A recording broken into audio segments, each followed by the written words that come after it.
အားလုံးပဲမင်္ဂလာပါခင်ဗျာဒီနေ့မြောက်ဆွေးနွေးပြတော့မယ်နိုင်ငံတကာရေးရာသင်ခန်းစာရှိတယ်ခုဒီလက်ရှိပေါ့ဒါကမ္ဘာလုံးဆိုင်ရာအစီအစဉ်တစ်ခုဖြစ်တဲ့ဒါငွေဦးကမ္ဘာအခင်းကျင်းဒီခင်းကျင်းပေါ်မှာဒါဒီပေါ့မာမင်းနိုင်ငံတရားပေါ်ဒါစန့်ကျင်တဲ့ကြိုးပမ်းလှုပ်ရှားမှုဒီကြောင်းရည်နဲ့ဆက်ဆက်ပြီးမြောက်ဆွေးနွေးပြတော့ဒါငွေဦးကမ္ဘာအခင်းကျင်းဆိုတာဒါဒီကမ္ဘာနိုင်ငံရေးတွေဒါစီးပွားရေးပြည်လူမှုရေးတွေဒါတွေကိုဒီနိုင်ငံတစ်ခုရဲ့ဒါဖွဲ့စည်းတွေဒါပို့ပြုပြီးတော့ဒါလှုပ်ဆောင်နေတာအခင်းကျင်းတစ်ခုဒါဒီဝင်ဟုတ်ကပါအခင်းကျင်းတဲ့ပတ်သက်ပြီးတော့ဒါဧကဝင်ပြီးဒီဘက်ကတွေးဖို့ပြီးရင်ဒါခုလက်ရှိဒါတွားဖို့ခံပြင်နေတဲ့ဒါဘူးဝင်ဟုတ်အခင်းကျင်းဆိုပြီးတော့ဒါရှိအောင်ဒါကြီးတမိုင်းကိုပြန်ကြည့်မယ်ဆိုရင်ဒါဒုတိယကမ္ဘာစစ်ပြီးတဲ့အချိန်မှာဒါဆိုဗီယက်တွေဦးဆောင်တဲ့ဒီကွန်မြူနစ်တိုင်းဝိုင်းအခင်းကျင်းတဲ့ပြင်ဒီတစ်ဖက်ကဒါအမေရိကန်နဲ့ဒီနောက်မှာပဲဒီဦးဆောင်တဲ့ဒါဒီမိုကရက်တစ်အခင်းကျင်းဒီအခင်းကျင်းပေါ်မှာပဲဒါဒီနိုင်ငံတွေကဒါပို့ပြုပြီးတော့တွားလာတဲ့ဒါဒွိမျိုးပေါ့ဒါဒရိုင်ဘိုလာဘောဆိုတဲ့ဒါအခင်းကျင်းတိုင်းတွားလာဒါတဖြည်းဖြည်းနဲ့ဒီဆိုဗီယက်ယူနီယံကပြိုကွဲသွားတဲ့နောက်မှာဆိုရင်ဒါအမေရိကန်နဲ့ဒီနောက်မှာမိတ်နိုင်ငံဒါသူတို့ဥဆောင်တဲ့ဒီဧကဝင်မျိုးဆိုတဲ့ဒါယူနီပိုလာဝါဆိုတဲ့ဒီဧကဝင်မျိုးအတိုင်းပဲဒါဥဆောင်ပြီးတော့သွားလာတော့ဒါဒီတစ်ဖက်ကကြည့်မယ်ဆိုဒီအမေရိကန်ဥဆောင်တဲ့ဒါမျိုးဖြစ်တဲ့အတွက်ဒါအမေရိကန်ရဲ့ဒါအဓိက institution တွေဖြစ်တဲ့ဒီကမ္ဘာလုံးဆိုင်ရာဒါငွေကြေးရပုံငွေဖွဲ့ပြီးရင်ဒီတစ်ဖက်ကဒီကမ္ဘာဘဏ်ပေါ့ပြီးရင်ဒီဘက်မှာရှိတဲ့ဒါနေတိုးမဟာမိတ်စစ်ဖွဲ့ဒီဖွဲ့ရဲ့ဒါဥဆောင်မှုနဲ့ပေါ့ဒါကမ္ဘာအခင်းကျင်းကသွားလာဒါဒီအမေရိကန်အနေနဲ့ပေါ့အခုဒီလက်ရှိမှာဆိုရင်ဒါဒီသူ့အနေနဲ့ဒီကမ္ဘာနိုင်ငံရေးအားလုံးမှာဒါသူ့ရဲ့ဒါဧကဝင်မျိုးအတိုင်းပဲဒါဘယ်နိုင်ငံရဲ့ဒါဘောဓာကိုမှဒါထည့်သွင်းစဉ်းစားခြင်းမပြုပဲဒါသူ့ရဲ့ဥဆောင်နဲ့သွားဒါဒီတဖြည်းဖြည်းနဲ့အခုဒီလက်ရှိအချိန်ကာလမှာဆိုရင်ဒါဒီအင်အားကောင်းလာတဲ့ဒီတရုတ်ရုရှားပေါ့ပြီးဒါအိန္ဒိယဒါသူတို့ရဲ့ဥဆောင်မှုတွေနဲ့ဒါဘူးလို့ပေါ့ဘာဒီပိုလာဝါကိုဒါကူပြောင်းဖို့ဖြစ်လာဒါဒီနိုင်ငံတွေအနေနဲ့ကလည်းဒါဒီမာတီပူလာဝါကိုကူပြောင်းမယ်ဆိုရင်ဒါဒီအမေရိကန်နိုင်ငံအနေနဲ့ပေါ့ဒါဒီဘာလုံးဆိုင်ရာဒီဘာနိုင်ငံကြီးအခင်းကျင်းဆိုရင်ဒါသူ့ရဲ့ဒါပါဝါရှင်ဝင်ရှာဖြည်းဖြည်းနဲ့ဒါရောကြလာတယ်ဒီနိုင်ငံတွေအနေနဲ့ကလည်းဒါဒီအမေရိကန်ပေါ်မှာဒါဒီရှက်တွေနဲ့ပတ်သက်ပြီးတော့ဒါထဲတွင်းစဉ်းစားမှုပြဖြည်းဖြည်းနဲ့ဒါရောကြလာအောင်ဒါအမေရိကန်အနေနဲ့ဒါသိလာဒါဒီရှက်တွေနဲ့ပတ်သက်ပြီးဒါသူ့အနေနဲ့ဒီအင်အားကြီးတဲ့ဒီတရုတ်ဒါရုရှားပြီးရင်အိန္ဒိယပေါ့ဒီနိုင်ငံတွေပေါ်မှာဒါသူဘယ်လိုမျိုးစန့်ကျင်လဲဘယ်ချက်တွေကိုအဓိကထားပြီးတော့ဒါလှုံ့ဆော်တယ်ဆိုတော့ဒီဘိုင်းတွေကိုဒါဆက်ပြီးတော့ဒါလေ့လာကြည့်တော့ဒီလက်ရှိမှာပေါ့ဒါဒီမာတီပိုလာဝါကိုဥဆောင်နေတဲ့အင်အားကြီးနိုင်ငံပေါ့ဒီအဓိကဇက်ကောင်တွေဖြစ်တဲ့ဒါတရုတ်ရုရှားအိန္ဒိယဒီဟာနဲ့ပတ်သက်တဲ့ဖွဲ့စည်းအနေနဲ့ဒါ BRICS ဖွဲ့ရှိမယ်ပြီးတရုတ်က BRI လမ်းကြောင်းရှိပြီးရင်အခုဒီလက်တလုံးမှာဒါ OT နေတဲ့ဒါရုရှားယူကရိန်းစစ်ပြီးရင်ဒီတောင်အာရှအခင်းကျင်း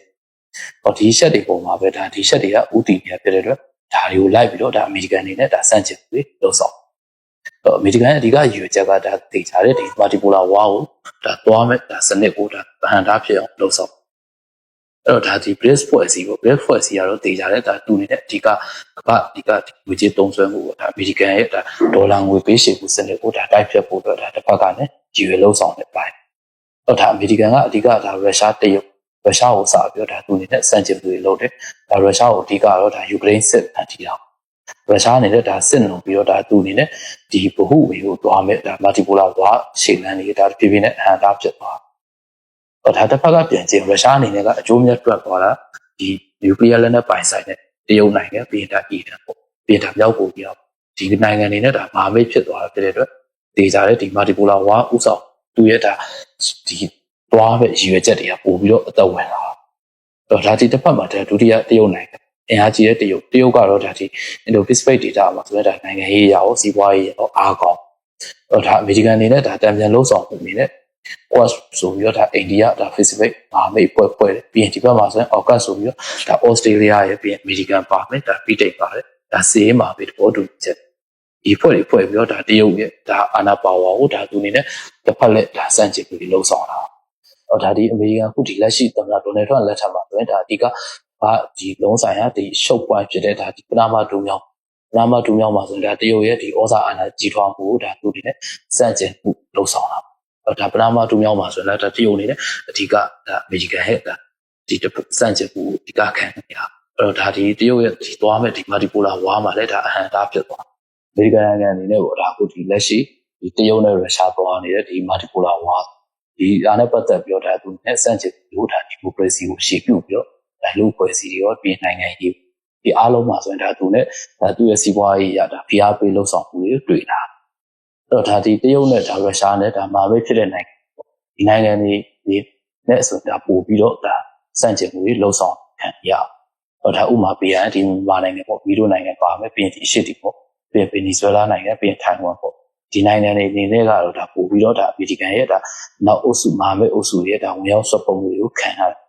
အဲ့တော့ဒါသူ့အနေနဲ့ဒီရှက်ကပဲဒါအဓိကတရုတ်နဲ့ရုရှားသွားမယ်မာတီပူလာဝါကိုဒါကမောက်ကမဖြစ်အောင်လှုပ်ဆောင်အဲ့တော့ဒါတစ်ဖက်ကပြန်ကြည့်ရင်တော့အခုလက်ရှိဒါဒေါ်နယ်ထရန့်လက်ထက်မှာဒါ EU နဲ့ဒီအမေရိကန်ဒီကအကွဲပြဲဖြစ်ဒီရှက်ကပဲဒါဒီရုရှားနဲ့ဒါတရုတ်တွေကဒါကျိုးမြရပြီးတော့ဒါသူတို့သွားမယ်ဒီမာတီပူလာဝါကိုဒါအဓိကပံ့ပိုးပေးနိုင်ဒါဒီခုလက်ရှိမှာဆိုတော့ဒါအမေရိကန်ပါမယ်တရုတ်ပြီးရင်ဒီဘက်ကရုရှားဒီနိုင်ငံသုံးနိုင်ငံဒါဒီမဟာမိတ်ဆက်ဆံဒီဆက်ဆံရေးကိုလည်းတဖြည်းဖြည်းနဲ့ဒါမြင်တွေ့နေတာဒီအကြောင်းအရာတွေကပဲဒီချက်တွေကပဲဒါဒီမာတီပူလာဝါဥတီကူပေါ့ဒီရှေလန်တွေကိုတဖြည်းဖြည်းနဲ့ဒါရုံလုံးပေါ်လာဖြစ်တာဒါနောက်ပိုင်းမှာဆိုရင်ဒီနိုင်ငံရေးမှာဆိုရင်ဒီကမ္ဘာနိုင်ငံတွေအားလုံးကဒီအမေရိကန်ဥဆောင်ဖြည်းဖြည်းနဲ့ရောကြပြီးတော့ဒီဘက်ကဒါအင်အားကောင်းလာတဲ့ဒီကစက်ကောင်တွေဖြစ်တဲ့ဒါရုရှားတရုတ်အိန္ဒိယဒီနိုင်ငံတွေရဲ့ဖွဲ့ဒီနိုင်ငံတွေဥဆောင်တဲ့ဖွဲ့စည်းဒီဖွဲ့စည်းရဲ့သဘောထားတွေကိုပဲဒါထည့်သွင်းပြီးတော့ဒါဒီဘူဝင်ကိုသွားမယ်ဒီမာတီပူလာဝါကိုဥဆောင်တာဒါအမေရိကန်တွေနဲ့ကဒါသူလက်ရှိသူလှုပ်ဆောင်နေတဲ့ဒါဧကဝင်ကိုပေါ့ဒါဒီပူလာဝါမှာဆိုရင်ဒါသူအနေနဲ့ဒီလူအခွင့်အရေးတွေပြီးရင်ဒီနိုင်ငံတကာအနေနဲ့ပေါ့ဒါသူ financial share တွေအများကြီးဒါလှုပ်ဆောင်ဒီချက်တွေပေါ်မှာပတ်သက်ပြီးတော့ဒါဖြည်းဖြည်းနဲ့ဒါဒီနောက်ပိုင်းမှာဆိုရင်သူ့ရဲ့ဒါဒီဩဇာအာဏာဖြည်းဖြည်းဒါရောကြလာတော့လို့မြင်တွေ့နေရအနည်းဆုံးအနေနဲ့ပြောရရင်ဒီမာတီပူလာဝါဒီဘူဝင်ကိုသွားမယ်ဆိုရင်ဒီတေးကြတဲ့ဒါကဘာကြီးပေါ်မှာဒီအမေရိကန်နဲ့ဒါနောက်မှာမဲ့အုပ်စုတွေရဲ့ဒါဩဇာလွှမ်းမိုးမှုတွေပြီးရောကြလာပြီးရင်ဒါလက်ရှိပေါ်ဒါနိုင်ငံငယ်တွေအားလုံးကဒါတန်းတူညဩဇာအာဏာကိုဒါပုံပုံကျိုးရှိစွာအသုံးချလာတယ်အဲ့တော့ဒါဒီမိမိမြန်မာနိုင်ငံပေါ့မြန်မာနိုင်ငံအနေနဲ့ကလည်းအခုဒီလက်ရှိမှာပဲဒါတရုတ်နဲ့ဒါအိမ်နီးချင်းဖြစ်တယ်ပြီးရင်ဒါရုရှားနဲ့ဒါမဟာမိတ်ဖြစ်တဲ့အတွက်ဒီနိုင်ငံနှစ်နိုင်ငံနဲ့ဒါဒီကျိုးတူပူးပေါင်းဆောင်ရွက်မှုတွေမှာဒါအားကောင်းကောင်းနဲ့လှုပ်ဆောင်ပြီးတော့ဒါသူတို့သွားမဲ့ဒီဘူဝင်တို့ကိုဒါမာတီပူလာဝါအခင်းကျင်းမှာပဲဒါမြန်မာနိုင်ငံအနေနဲ့ဒါလိုက်ပါစီမျိုးပြီးတော့ဒါလှုပ်ဆောင်သွားဖို့ဒါအသင့်ရှိနေကြောင်းကိုဒါသုံးသပ်တင်ပြလိုက်အားလုံးကိုကျေးဇူးတင်